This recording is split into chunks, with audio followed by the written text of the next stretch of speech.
A local animal advocacy organization is doing its part to help bring diversity to veterinary medicine. According to the Association of American Veterinary Colleges, minorities make up just 8% of the workforce in that field. Yeah, the Jacksonville Humane Society is trying to increase those numbers, and News4Jax reporter Erik Avanier shows us how.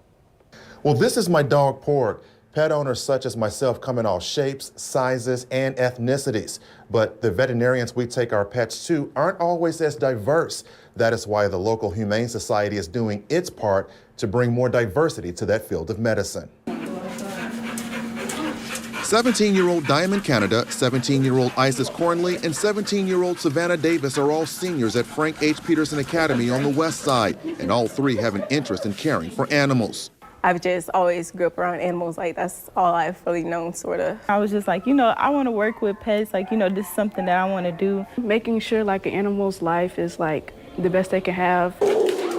All three of these ambitious young ladies are participants in a new program at the Jacksonville Humane Society. The goal of the program is to bring more diversity to veterinary medicine by giving young minorities hands-on experience and training. Participants spend 250 hours at the Humane Society, and they work directly with the veterinary team to learn and master multiple skills in veterinary medicine. We can do blood work, like testing for different things. We're actually allowed to do vaccinations also. Putting stuff in the system, what needs to be in the system, giving medicine. Learn about different diseases that animals might have. If the program participants master what they've learned, they can become certified veterinarian assistants through the Florida Veterinary Medicine Association. The certification can serve as a foundation for entering veterinary college, where studies show very few minorities attend. For many years, diversity in this medical field has been extremely low.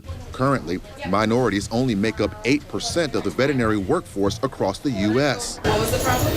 Dr. Shante Bishop of Forever Vets Animal Hospital in Jacksonville is part of that 8%. Having professionals who look like people in the community is very important, especially from different cultural aspects of treating animals.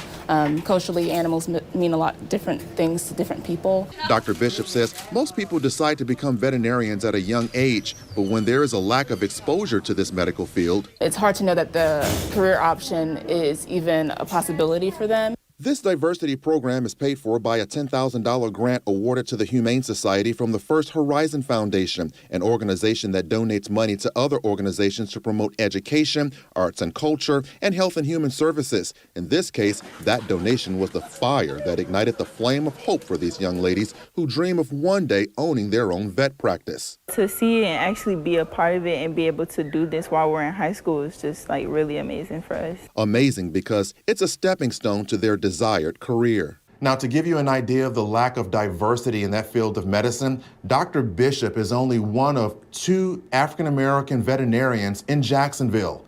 Erik Avanier, Channel 4, the local station.